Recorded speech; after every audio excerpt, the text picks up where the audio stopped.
I smiled as I adjusted the strap of my bag, watching Alex from across the cafe.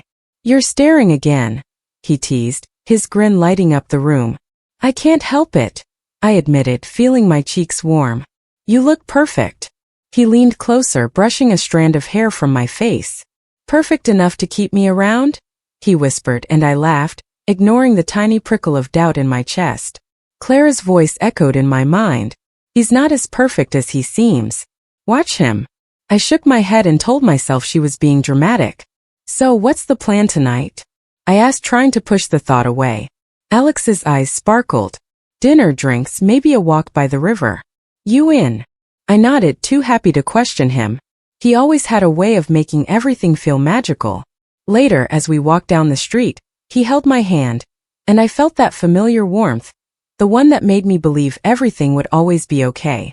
But sometimes when he laughed, I noticed the way his eyes flicked away, as if hiding something, and the warmth faltered. The next day, I met Clara at our favorite coffee shop. "I told you," she said before I could even order. "He's hiding something." I sipped my latte, forcing a smile. "Clara, can't you just let me enjoy being happy? Not everything is a conspiracy." She leaned forward, eyes intense. "I don't want you to get hurt. I see the signs." I shook my head, feeling a twinge of guilt.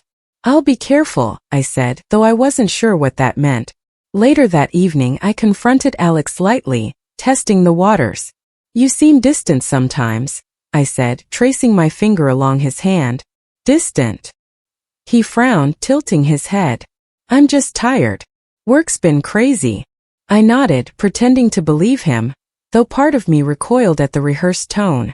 "Okay," I said softly, forcing a laugh. "Just don't forget we have plans." He smiled, brushing my hair back again. "Never," he promised, and I wanted to believe him. I wanted to. Weeks passed, and the little cracks became harder to ignore. He'd disappear for hours with vague excuses, text back late, and sometimes he'd be just a little too charming around other people. "Why do you care so much what others think?" he asked once when I frowned at him talking to a woman at a party. I opened my mouth to explain, then stopped. I couldn't put into words the unease clawing at me. I forced a smile instead. "Nothing. Just thinking." One night I found myself lying in bed, staring at the ceiling, replaying every moment. Am I imagining things? I whispered to myself. The answer felt heavy, but I pushed it away. I loved him, and love made everything blurry, even the warnings. Clara had been right, though I wouldn't admit it yet. Still, I clung to the illusion, believing our life together was perfect, that nothing could shatter it. But in the back of my mind, a quiet voice warned me. Perfection is fragile, and sometimes it's built on lies. I caught myself staring at my phone again, scrolling through the messages Alex had sent me last night. Something felt off. "Why did you say you were at work until 9? I asked casually over breakfast. He shrugged, sipping his coffee. "I was. You know how crazy it gets sometimes." I narrowed my eyes, but I didn't press further. I wanted the truth, but I also didn't want the fight. Later at the office, I noticed Nathan glancing at me from across the room. "Rough morning?" he asked, leaning against my desk. I gave a small smile, shaking my head. "Just tired, I guess." He didn't buy it. "You're worried about him, aren't you?" I froze, heart thudding. "Who?" "Alex," I said, trying to keep my tone light. He nodded. "I've seen the way you check your phone, the way you hesitate. It's obvious something's bothering you." I laughed nervously. "You don't know anything." "Maybe," he said, shrugging, "but I've got a gut feeling. Be careful. Sometimes the people we trust the most." He trailed off, and I felt a shiver run down my spine. "I trust him," I said quickly, though a tiny voice inside me wasn't so sure. Nathan's gaze softened. "Just don't ignore the signs. You deserve honesty." I nodded, pretending to be reassured, but my mind was already spinning. That evening, I decided to test him subtly. "So last night you were at the new cafe downtown?" I asked as he entered the apartment. Alex's smile faltered for just a second. "Yeah, why?" I tilted my head. "Nothing, just curious. I thought you said you were busy with work." He coughed lightly, avoiding my gaze. "I had to meet a client.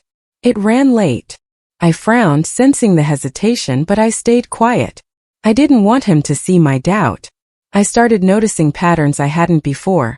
Late texts from unknown numbers, odd silences when I called, the way he laughed a little too much at certain messages. My stomach twisted. Was I imagining it? Or was something really wrong? That night I sat by the window watching the street, wondering when the cracks had started. Am I losing my mind? I whispered to myself. Nathan's words kept echoing in my head. Sometimes the people we trust the most. I realized I was trapped between love and suspicion, unsure of how to act. I couldn't confront Alex directly yet, not without proof. My chest tightened as I thought about the possibility that everything I believed might be a lie. I'll figure this out, I murmured. I have to. But even as I said it, I felt a shadow of fear creeping into my heart, a cold doubt I couldn't shake. Every smile from Alex, every casual touch, felt layered with secrets I might never fully understand. I hated the feeling of helplessness, the way it gnawed at me quietly, and yet I couldn't stop watching. I walked into the apartment humming lightly and froze. My phone buzzed on the counter, and when I picked it up my stomach dropped. Alex's messages popped up. Messages not meant for me. Can't wait to see you tonight. Miss you, one read. Another. Don't worry, I told her I'd be late with work. My hands shook, dropping the phone onto the table. No, this can't be real, I whispered. Alex appeared in the doorway, smiling. Hey babe. You're home early. I stared at him, unable to speak. What's wrong? He asked, concern in his tone. I pointed at the phone. Explain this, I said, voice trembling. He froze. It's not what it looks like. I laughed bitterly. Not what it looks like. Are you serious? He avoided my gaze. It's complicated. I felt my chest tighten. Complicated? My world is falling apart, and you call this complicated? I called Clara immediately. Clara, it's true, I whispered, holding the phone like it was a weapon. He's been seeing someone else. Her voice was sharp, angry but protective. I knew it. Don't stay there. You need to leave now. I shook my head, tears burning my eyes. I can't. I don't even know what to do. She sighed. Just get out. Trust me. Breathe. Call Nathan too. I did, and Nathan answered on the second ring. I saw your texts, he said gently. Are you okay? I laughed hollowly. How can I be? Everything I believed gone. His voice softened. I'm here. Whatever you need, I've got your back. His calm steadiness contrasted Clara's urgency, and I felt torn between panicking and staying composed. Alex finally spoke, trying to reach for my hand. Please listen.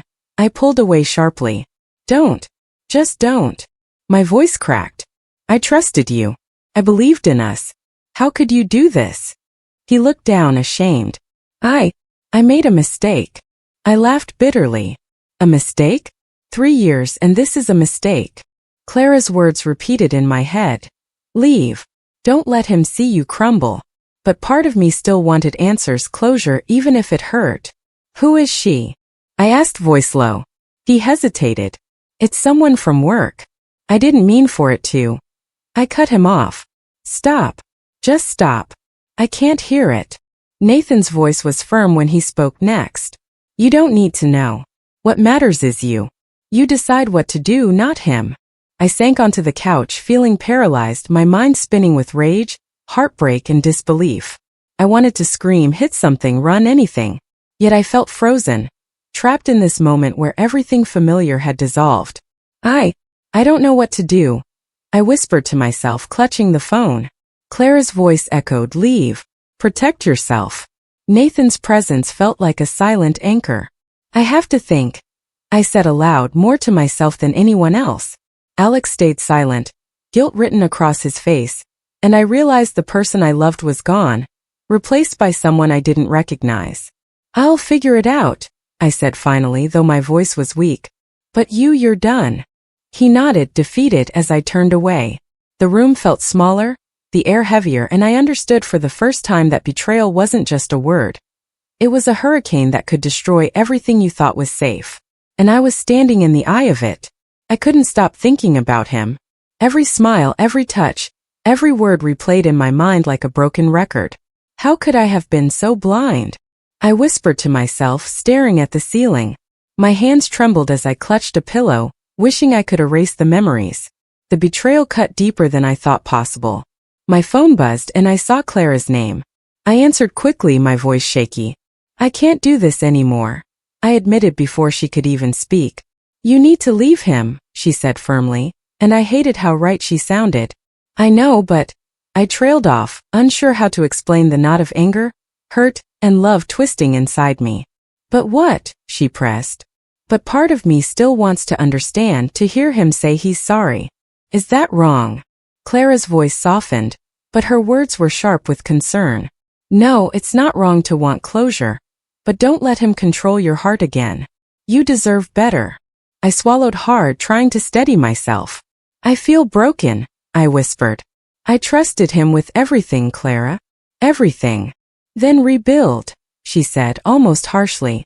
You can't fix him. You can only fix yourself. Walk away even if it hurts. Her voice trembled slightly, and I knew she was afraid I might stay in the wreckage too long. I don't know if I can, I admitted, tears slipping down my cheeks. Nathan's text came in quietly after that. I'm here if you need me. No pressure, no advice unless you ask. I felt a small comfort in that. I typed back, thanks. I don't know what to do. He replied, then just breathe. Figure it out at your own pace. His calm steadiness grounded me more than Clara's fierce urgency could. I wandered to the balcony, looking out at the city lights, and muttered, did I ever really know him? The question felt too heavy to answer. Every memory now carried a shadow, every laugh a possible lie. I tried to remind myself of the good times, but even they felt tainted. Maybe I should forgive, I said quietly, talking more to the empty night than anyone else. Maybe I should fight for us. My hands gripped the railing tightly. Or maybe I should just leave. Each option felt impossible. I could imagine confronting him, shouting until my throat hurt. I could imagine pretending to forgive, hiding the ache inside. Or I could imagine walking away, calm and cold, leaving him with nothing. Clara called again, persistent. Have you thought about what you're going to do? She asked. I shook my head, though she couldn't see me. I don't know. I feel like my heart is in pieces, and I can't decide which shard to pick up first. Her voice softened, gentle now. Then take your time. But don't let him steal more from you. Not your love, not your peace. I exhaled slowly, feeling the weight pressing down on me. Nathan's words echoed again, breathe. Figure it out at your own pace. I leaned against the balcony, staring into the dark, and realized I needed both courage and patience. I needed to untangle my heart and my choices, to decide if I would forgive, fight, or finally leave. And somewhere deep inside, a small stubborn part of me whispered, you'll survive this, even if it shatters you first. I waited until the apartment was quiet before I called Alex into the living room. Sit down, I said, my voice calm even as my chest thudded. He raised an eyebrow, frowning. What's this about? I gestured to the couch. We need to talk. He laughed nervously. About what? I thought I cut him off. About everything, I said softly, my tone steady. I want to hear your side. He shifted, uncomfortable. I don't know what you want me to say. I leaned forward slightly, eyes locked on his. I want the truth. Not excuses, not apologies you don't mean. His mouth opened, then closed. I made a mistake, he said finally. I held up a hand. No, Alex. Don't. I've heard enough. I'm not here to beg, not anymore. He blinked, confusion flickering across his face. You're calm, he said, almost in disbelief. I am, I replied, keeping my voice even. Because I've decided something. I won't let you control me anymore. I won't beg for love I can't trust. I won't show weakness. You mean you're leaving me? His voice was sharp now, edged with fear. I shook my head slowly. Not yet. I'm watching. And I'm planning. I won't make a scene, but I will make sure the consequences find you, one way or another. His face paled. Consequences. I smiled faintly, cold and measured. Yes. Karma doesn't need me to shout. It works quietly. And so will I. He swallowed hard, looking away. You're scaring me, he admitted. Good, I whispered. You should feel a fraction of what I've felt. I paused, letting the silence fill the room, letting him realize how powerless he truly was. I trusted you. I believed in us. And you destroyed it. I won't beg for crumbs of affection, Alex. Not now, not ever. He ran a hand through his hair, panic rising. So what now? I leaned back, still calm. Now I take back my life. I rebuild myself while watching your world crumble if you continue down your path. I don't need to fight you. You're doing that yourself. His eyes widened. You're serious? I nodded. Deadly serious. I've spent nights replaying every moment, every lie, every betrayal. And I realized something. My power doesn't come from confrontation. It comes from leaving you powerless. Alex looked at me, stunned, searching for a hint of weakness. I gave him none. I will live, Alex. I will thrive. And you? I let the question hang, a silent echo that pressed on him harder than any accusation. I don't know, he admitted finally, voice small. I stood, walking toward the door. Think about it, I said quietly. Not all lessons need to be taught with words. Some are better learned in silence. He didn't move, didn't speak, just stared as I left the room. My heart was still racing, but I felt something else, clarity, strength, the first real taste of control I had since the betrayal. That night, lying in bed, I whispered to myself, I am done begging. I am done hurting. I am reclaiming my life. And for the first time in weeks, I felt a spark of power, quiet but undeniable, rising from the wreckage of my heart.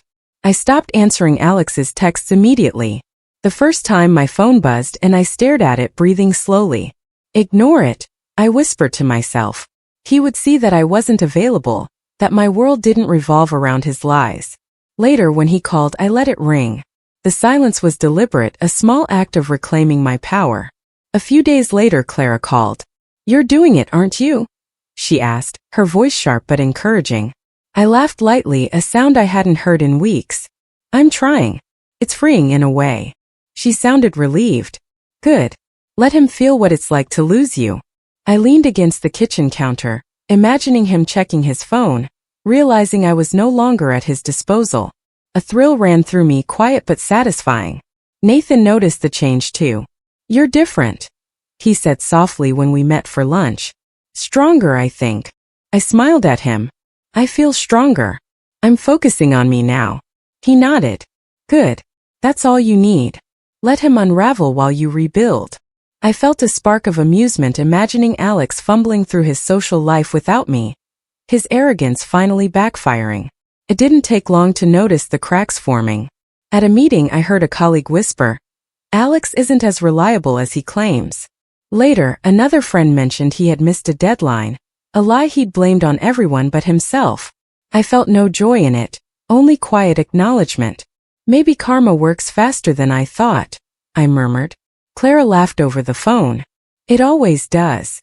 I found myself reconnecting with old hobbies I'd abandoned for him. Painting, long walks, small victories in the kitchen. These things reminded me that life existed beyond betrayal. I forgot how much I love this, I admitted to Nathan one evening while showing him a sketch. It's nice to see you smile like this, he said, warmth in his tone. I felt a calm contentment, different from the rush of anger or hurt. Alex, of course, noticed my absence. He called once, frustration bleeding through the line. Why aren't you picking up? He demanded. I answered calmly. I'm busy. Busy? Busy doing what? He pressed. I smiled faintly, imagining the panic rising in him. Living, I said simply. His silence spoke louder than words. Sometimes I watched him from a distance, noticing the cracks widen. His confidence seemed forced, his charm faltering when someone questioned him. I could see the subtle panic in his eyes when plans went wrong, when lies were uncovered. I didn't intervene, didn't confront. I let it happen quietly, knowing he was unraveling on his own. Clara teased me during one of our walks. You're enjoying this too much. I laughed, though softly. Maybe a little. But it feels right. I'm not just surviving anymore. I'm alive. Nathan called later, checking in. You sound peaceful, he said. I am, I admitted. For the first time in months, I feel untouchable. And I realized the most powerful revenge wasn't confrontation or anger. It was walking away calmly, letting Alex face the consequences of his own choices while I reclaimed my life. The thought made me smile quietly, my chest lighter, my heart steadier. I whispered to myself, this is only the beginning, and I will thrive while he learns the cost of his arrogance. I heard about Alex again today, though I didn't seek the news. A colleague whispered as I passed by. He's been lying about that project. Everyone's doubting him now. I nodded subtly, pretending I didn't care, but a small part of me felt satisfaction.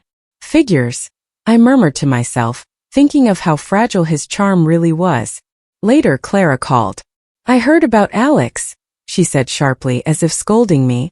It's happening just like I said. I exhaled slowly. I know, I admitted. It's hard to watch, but I feel something else too. Not joy exactly. Her voice softened. It's relief mixed with what you went through. You have every right to feel that. Nathan texted me that afternoon. Be careful not to let satisfaction turn into obsession. I typed back quickly. I'm not watching him. I'm just aware. That was the truth. I wasn't plotting. I was observing the natural consequences of his choices. And yet I couldn't deny a subtle thrill when I saw his cracks. That evening I ran into a mutual friend, someone who had once been close to both of us. Alex is stressed, they said quietly. People are noticing. He's losing trust everywhere. I nodded politely. I guess actions have consequences, I said softly.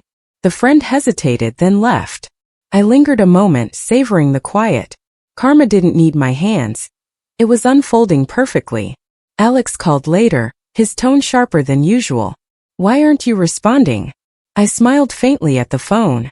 I'm busy, I said, keeping my voice calm. Busy with what? He snapped. Living, I replied, my words deliberate. Silence followed, and I imagined the frustration rising on the other side. He hesitated. I just want to talk. I shook my head even though he couldn't see me. There's nothing left to talk about, Alex. Your choices speak for themselves. A message from Clara popped up. Be careful. Don't let the bitterness consume you. I typed back. I'm not bitter. I'm reflective. She didn't respond, but I could hear her warning in my head. Reflection felt different from vengeance. It felt like clarity, like the first real step toward freedom. Later that night, Nathan stopped by with coffee. How are you holding up? He asked softly. Better, I admitted. I see the consequences of his actions. Strange. I feel calm, almost detached, yet a little sad. Not for him exactly, but for the person I thought he was. He nodded, understanding. That's normal. You're processing, not punishing. You're learning to observe without letting it hurt you further. I laughed quietly, almost to myself. I never imagined feeling satisfied and melancholy at the same time. Nathan smiled gently. That's growth. You're seeing the truth clearly, without letting it break you again. As I stared out the window later, I whispered to the night. It's working. Slowly, naturally. I don't have to lift a finger. His world is crumbling and I'm still standing. The thought was both bitter and sweet. I realized that the cost of betrayal was higher than I imagined, not just for him but for me too. I had to carry the lessons, the heartbreak, the growth, and I would. And still I felt the quiet thrill of knowing that justice, in its own time, never fails. My phone buzzed with a message I didn't recognize. I know things about Alex. Meet me. Maya. I stared at it, my stomach twisting. Who was this Maya? And why now? I typed back slowly, why should I trust you? The reply came almost instantly, because I was part of it. And I want out too. I hesitated, then responded, fine. Coffee shop, 7 p.m. When I arrived, she was already there, sitting in the corner scanning the room. You're cautious, she said without preamble, smirking. Good. I like that. I sat down across from her, keeping my voice calm. Start talking. Why are you here? She leaned back, folding her arms. I helped him. I knew what he was doing, but I didn't want to. And now you deserve to know. I narrowed my eyes. And what do you want in return? She shrugged. Nothing. Just to clear my conscience. And maybe to see him finally face the truth. I studied her carefully. How do I know you're not lying? She laughed softly. Because if I were lying, I'd be helping him, not you. That's all the proof you need. I nodded slowly. All right. What's the plan? She hesitated. I can give you details. Names times the little lies that add up. You can use it however you want, but be careful. Karma is slow, but it's precise. I felt a chill. She wasn't wrong. I'm not looking for vengeance for its own sake, I said. I'm making sure the consequences reach him. Maya leaned forward, lowering her voice. He underestimated you. Always thought you'd forgive, that you'd come crawling back. But you're not that girl anymore, are you? I shook my head. No, I'm not. The words felt good to say aloud. I realized I had grown sharper, more strategic. I didn't need to confront him directly. I just needed to act with precision. She pulled out her phone, showing me messages I hadn't seen. He lied about his meetings, blamed colleagues for his mistakes, and had the audacity to call it work stress. This one, she pointed to a text. He was planning to meet her at a hotel. Not even discreet. I felt a surge of anger, but I tempered it. And all of this I can use without him knowing? She smiled. Exactly. Silence is the best weapon. I leaned back thinking, you could have just stayed quiet and protected yourself. Why come to me? Maya shrugged again. Because he's reckless. And I'm done being part of the chaos. I don't want my name linked to it anymore. You're smart. You'll make him pay in the way he least expects. I studied her carefully, weighing every word. All right, I said finally. I'll take your information. But I'm not naive. If this backfires, I'll deal with it my way. She smiled, a hint of respect in her eyes. Fair. I wouldn't expect anything less. As I walked home that night, my mind raced. With Maya's insight, I had leverage I never dreamed of. But I also knew I had to be cautious. Every step calculated, every move deliberate. I wasn't the same girl who had trusted blindly. I was stronger, sharper, and ready. And for the first time, I felt the thrill of strategy mingled with the calm of control. Alex wouldn't see it coming. I watched quietly as the news spread. Alex had missed another deadline at work, and colleagues whispered behind closed doors. Did you hear about Alex? Someone murmured near my office. I sipped my coffee, nodding subtly. Yes, I said under my breath. Consequences. Clara called almost immediately. I can't believe it, she said, voice sharp with satisfaction. He's finally facing the fallout. I laughed softly. It's almost too easy. Later, Nathan texted me. Are you okay? You seem distant. I stared at the message. I'm fine, I typed back. Just observing. He called a few minutes later. You're watching him crumble, aren't you? He asked gently. I exhaled slowly. I am. But it's not like I'm enjoying it entirely. There's something heavy about it too. Nathan's voice was calm on the phone. I just don't want you to become someone you don't recognize. Revenge can be intoxicating. I frowned. I'm not seeking revenge, Nathan. I'm letting the consequences happen naturally. He made his choices. I'm just noticing. He was quiet for a moment. Still be careful. Don't let him take over your mind or your heart again. The following day, I ran into a former friend of Alex's. People are starting to doubt him everywhere, they said quietly. I nodded, keeping my face neutral. I suppose arrogance only carries you so far, I murmured. My mind raced as I imagined the panic building behind Alex's forced smiles, the fragile veneer of confidence cracking under pressure. At night, I met Nathan for dinner. You're calm, almost cold, he said, studying me over the table. I'm not cold, I replied, pushing a stray hair behind my ear. I'm careful. I can't let him hurt me again, not emotionally, not mentally. But I feel a little sad for him, for the person I thought he was. He nodded slowly. It's a delicate balance, satisfaction and empathy at the same time. You're treading a gray line. Later, Clara called again. Are you still thinking about how to handle him? She asked. I paused. I'm not plotting. I'm just aware. He's facing the storm of his own making. But I've been wondering, forgiveness. Is it too soon? Or too late? Clara's voice softened. You don't owe him forgiveness. You owe yourself peace. I exhaled, feeling the weight of moral decisions pressing down on me. I sat in the quiet of my apartment later, listening to the hum of the city. Alex had lost friends, credibility, and trust. His social life was fractured, his professional image tainted. And yet, seeing it all unfold silently without my interference felt strange. I felt triumphant and empathetic simultaneously, a tension I hadn't expected. Nathan's words replayed in my mind. Don't let him take over your mind. I whispered to myself, I'm not him.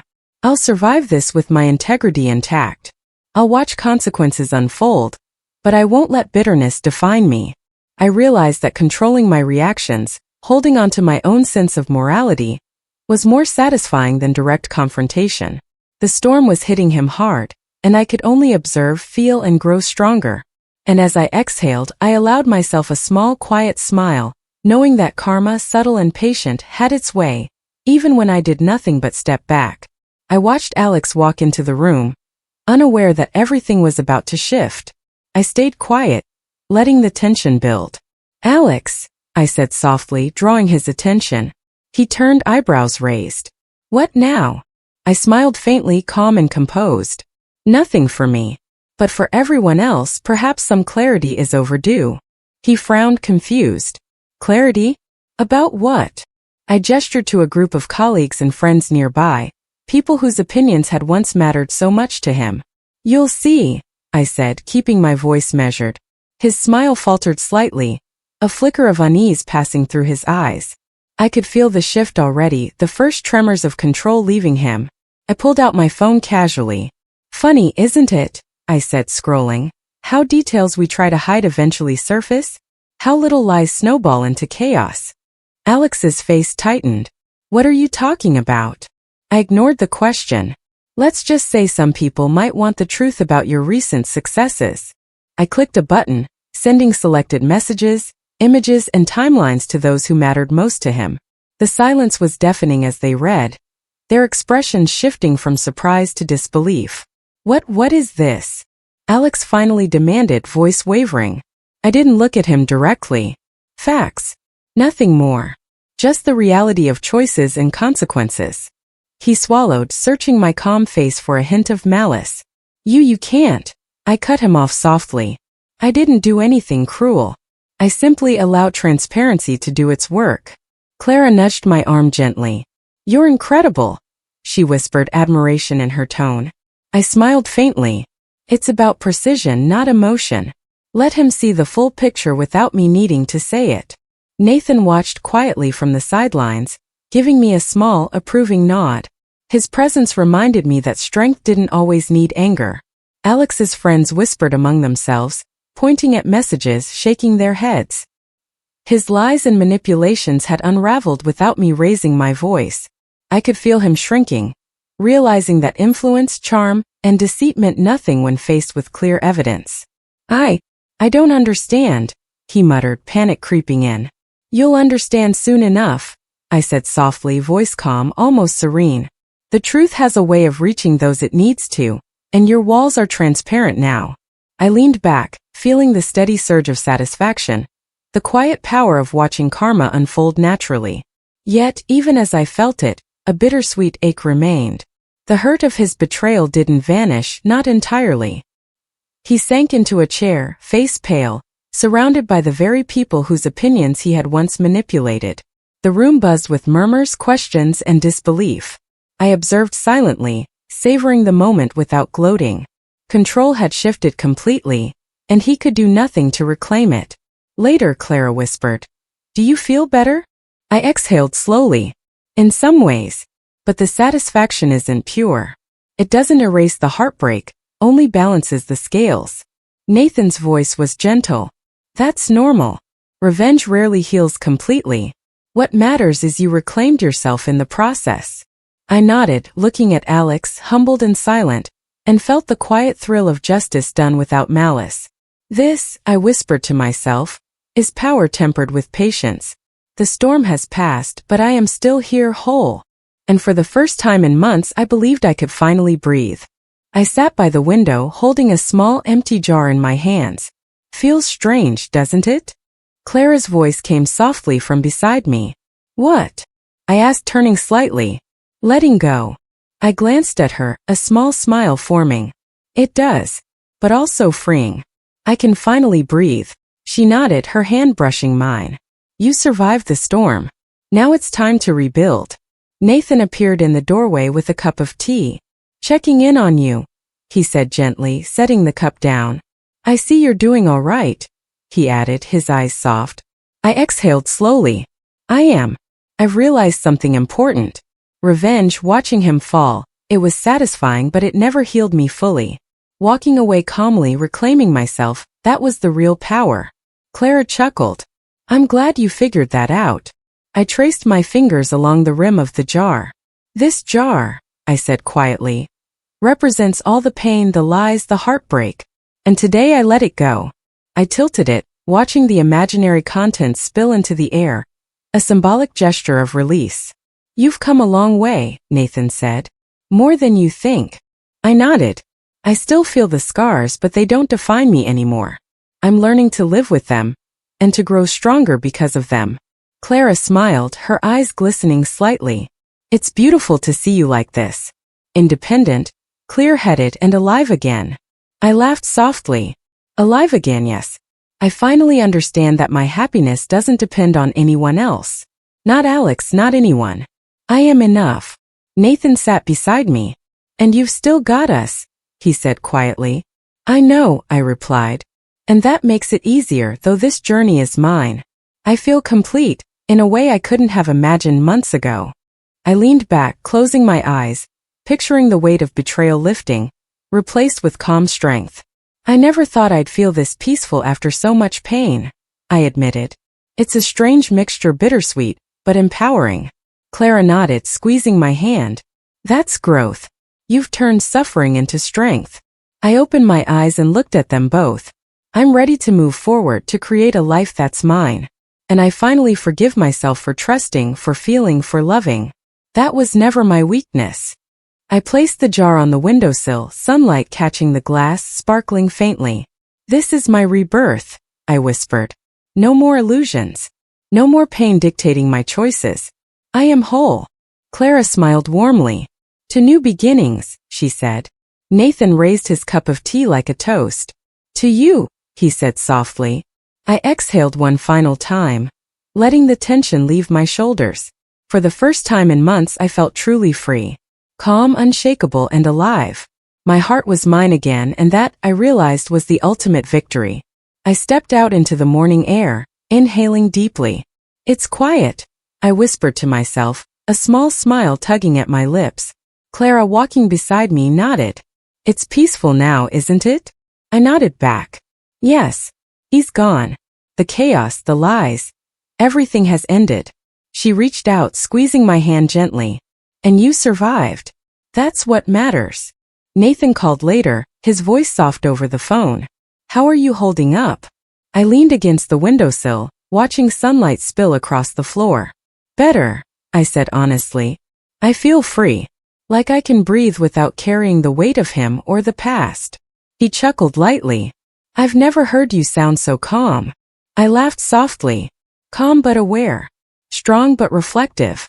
I've learned the difference between power and control, and what truly matters. Clara joined me in the kitchen, carrying a cup of tea.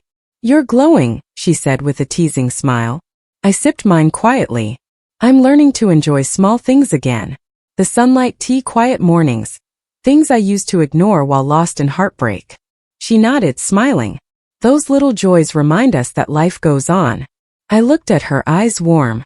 Yes. And that life can still be beautiful, even after everything. Later, I met Nathan at our favorite cafe. You seem lighter, he observed, watching me stir my coffee. I am, I admitted. I've reclaimed myself. Alex's absence doesn't feel like loss anymore. It feels like clarity. I don't need to chase closure. I've created it in myself. He smiled softly. That's a rare kind of strength. Paused, thinking aloud. I used to define myself through him, my love, my trust, even my pain. Now I see that my identity isn't tied to anyone else. I'm whole, and that's enough. Nathan nodded, a quiet approval in his eyes. And you've found balance. You've grown through it all. Clara's voice echoed in my mind. You are enough. You are whole. I felt it fully for the first time, the steady warmth of independence mingling with peace. I'm going to take things slowly, I told Nathan. Notice the small moments, savor them. I don't need the chaos to feel alive. I walked home in the fading light, noticing the way shadows danced across the streets. There's beauty in quiet, I whispered. I realized that hope isn't always dramatic. Sometimes it's subtle, found in ordinary routines, laughter shared with friends, and the simple act of waking up each day. At the door I paused, turning the key slowly. This is mine now, I whispered. My life, my choices, my peace. Clara's laugh floated in my memory, Nathan's calm words still ringing. I smiled, feeling the quiet satisfaction of survival, the subtle power of moving forward unshaken. I closed the door, exhaling slowly, and felt the lingering warmth of resilience. For the first time I understood that strength doesn't always roar. Sometimes it whispers, steady and unyielding, in the quiet moments we almost overlook.